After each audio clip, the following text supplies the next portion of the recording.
जंग के बीच यूक्रेन के खार्किव में एक बिल्ली को मलबे से सुरक्षित बाहर निकाला गया। इसका एक वीडियो सामने आया जिसमें वो बिल्ली मलबे के नीचे दबी दिखी। जैसे ही लोगों की नजर उस पर गई, उन्होंने रेस्क्यू टीम को खबर किया, जिसके बाद मौके पर पहुंची टीम ने मलबे को हटाया और उस बिल्ली को बाहर निकाला। खबर है कि बमबारी में बिल्ली के मालिक की मौत हो गई थी। यूक्रेन की राजधानी कीव के एक एनजीओ ने इसका वीडियो जारी किया।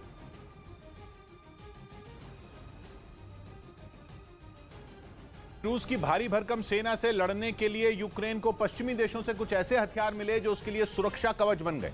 इन हथियारों की लिस्ट सामने आई। एक दिन पहले बाइडेन ने यूक्रेन को 6000 करोड़ से ज्यादा का पैकेज देने का ऐलान किया था, जिनमें कई खतरनाक हथियार भी शामिल थे। और अब यूक्रेन का सुरक्षा कवच बने उन हथियारों के नाम सामने आए जो उसे अमेरिका और पश्चिमी देशों से मिले, जिनमें सबसे पहला नंबर है स्टिंगर मिसाइल का। ये एक छोटा सा रॉकेट होता है जो मिसाइल को शूट करता है। इसे कोई भी अपने कंधे पर रखकर इस्तेमाल कर सकता है। इसकी ताकत का अंदाजा इसी बात से लग जाता है कि ये मिसाइल ड्रोन और हेलीकॉप्टर को मार गिराती है।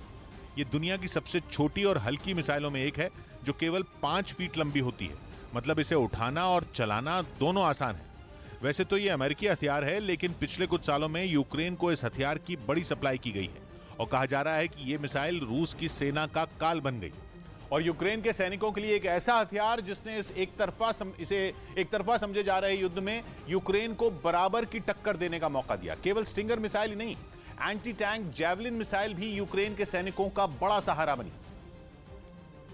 और दावा किया गया कि यूक्रेन की सेना जैवलिन मिसाइल के दम पर रूस की 280 बख्तरबंद गाड़ियों को तबाह कर चुकी है। एंटी टैंक जैवलिन मिसाइल की सबसे बड़ी खासियत यह है कि इसे अकेला सैनिक भी चला सकता है और दुश्मन के खेमे में कोहराम मचा सकता है। जैवलिन मिसाइल को सैनिक कंधों पर रखकर फायर कर सकते हैं और इसी वजह से सैनिक इसका इस्तेमाल किसी इमारत के अंदर कर सकते हैं।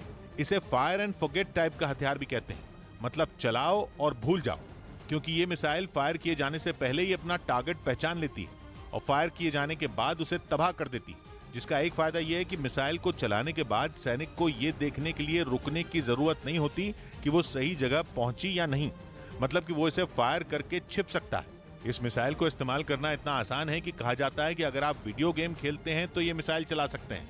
लेकिन कहा जा रहा है कि आसानी से चलाई जाने वाली इस मिसाइल ने रूस के सैनिकों की नाक में दम कर रखा है। स्टिंगर और जैवलिन के अलावा कुछ और हथियार भी रूस की राह में रुकावट बने हुए हैं, जिनमें यूक्रेन को ब्रिटेन से कुछ दिनों पहले मिली एनलॉ लाइट एंटी टैंक मिसाइलें शामिल हैं। इसे ब्रिटेन और स्वीडन ने मिलकर बनाया है और दावा किया गया कि इन मिसाइलों से रूस के कई टैंकों को बर्बाद कर दिया गया।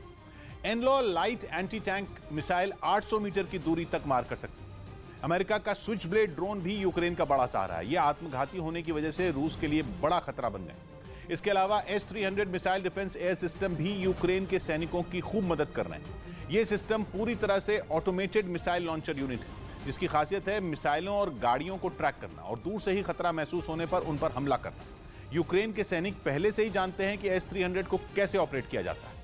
रूस के साथी देश बेलारूस की सेना में बगावत की खबर सामने आई। उसकी सेना के कुछ सैनिकों ने रूस के खिलाफ यूक्रेन का साथ देने की बात कही, जिसका एक वीडियो यूक्रेन की सेना की तरफ से जारी किया गया। यूक्रेन का दावा है कि वीडियो में दिख रहे बेलारूस के सैनिकों ने रूस के खिलाफ लड़ने का ऐलान किया, यानी यूक्रेन का साथ देने के लिए बेलारूस के सैनिक अपने ही देश से बगावत पर उतर आए।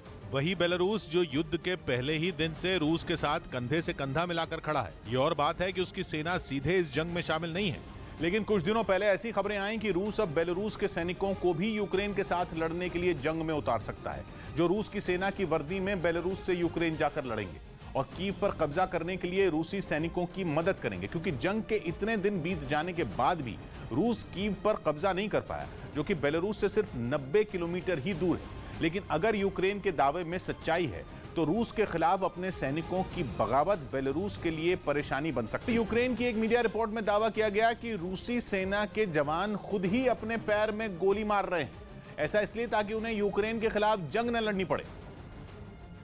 क्योंकि यूक्रेन में छपी एक मीडिया रिपोर्ट के मुताबिक रूस के सैनिक कई दिनों से जारी जंग की वजह से अब टूटने लगे हैं, जिसके बाद उन लोगों ने खुद ही अपने पैरों पर गोलियां मारना शुरू कर दिया। आरोप लगाया गया कि इसके लिए उन्होंने यूक्रेन के हथियारों का इस्तेमाल किया ताकि वो खुद को घायल बता सकें। यूक्रेन ने दावा किया कि ऐसा करने से उन्हें अस्पताल में भर्ती करा दिया जाएगा और इस जंग में हिस्सा लेने से वो बच जाएंगे, क्योंकि जंग का मैदान छोड़कर वापस आने पर रूस में दर्दनाक सजा दी जाती है। और यूक्रेन के मीडिया का दावा है कि उसी से बचने के लिए सैनिक अपने पैरों पर खुद ही गोली मार रहे हैं। उधर यूक्रेन का दावा है कि जमीन पर हुई जंग में उसकी सेना ने कई शहरों में रूस के फौजियों का मुंह तोड़ जवाब दिया। अपने दावों को सच साबित करने के लिए यूक्रेन की फौज ने कुछ तस्वीरें जारी की हैं,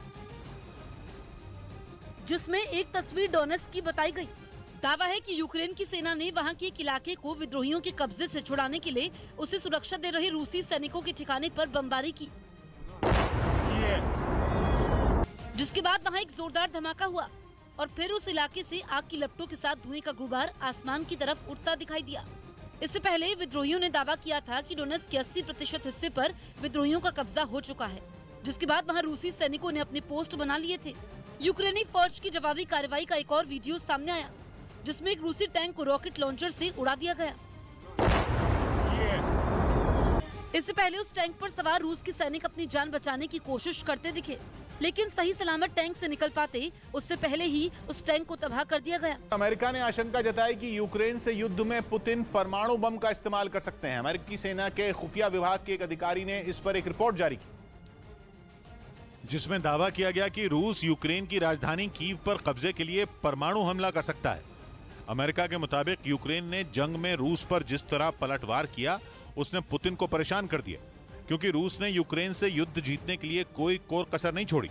आसमान से लड़ाकू विमानों ने ताबड़तोड़ हमले तो किए ही, टैंकों और बख्तरबंद गाड़ियों से लैस उसकी सेना के 64 किलोमीटर लंबे काफिले ने जमीन से भी यूक्रेन को घेर लिया।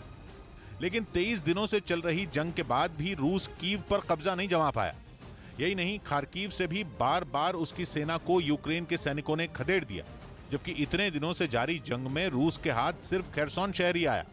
अमेरिका ने रूस की इसी परेशानी का जिक्र अपनी रिपोर्ट में किया, जिसमें कहा गया कि पुतिन अब किसी भी हाल में यूक्रेन का युद्ध जल्द खत्म करना चाहते हैं और इसके लिए वो परमाणु बम का भी इस्तेमाल कर सकते हैं। वॉर क्रिमिनल के बाद जो बाइडेन ने पुतिन को हत्यारा, तानाशाह और ठग बोल दिया। यूक्रेन में अमेरिका की सेना तो रूस के खिलाफ जंग नहीं लड़ रही, लेकिन पुतिन और बाइडेन के बीच जबानी जंग जोरों पर है। एक दिन पहले ही एक कार्यक्रम में मीडिया से बात करते हुए बाइडेन ने पुतिन को वॉर क्रिमिनल कहा था और अगले दिन उन्होंने पुतिन को हत्यारा, तानाशाह और ठग कह दिया। You know, the Republic standing together against a murderous dictator, a pure thug who is waging an immoral war against the people of Ukraine. Biden ने एक और कार्यक्रम में डंके की चोट पर यह बात दोहराई कि पुतिन को अपनी करनी की सजा भुगतनी होगी। The world is united in our support for Ukraine and our determination to make Putin pay a very heavy price. रूस पर इन हमलों में अमेरिका का यूक्रेन ने भी साथ दिया। एक ट्वीट में उसकी ओर से लिखा गया कि वो बाइडेन की बातों से सहमत है, क्योंकि पुतिन एक वॉर क्रिमिनल हैं जो जानबूझकर मासूम लोगों को मार रहे हैं। जिसके बाद रूस की प्रतिक्रिया भी सामने आई और उसकी ओर से कहा गया कि बाइडेन ने पुतिन के लिए ऐसे शब्दों का इस्तेमाल करके उनका अपमान किया है।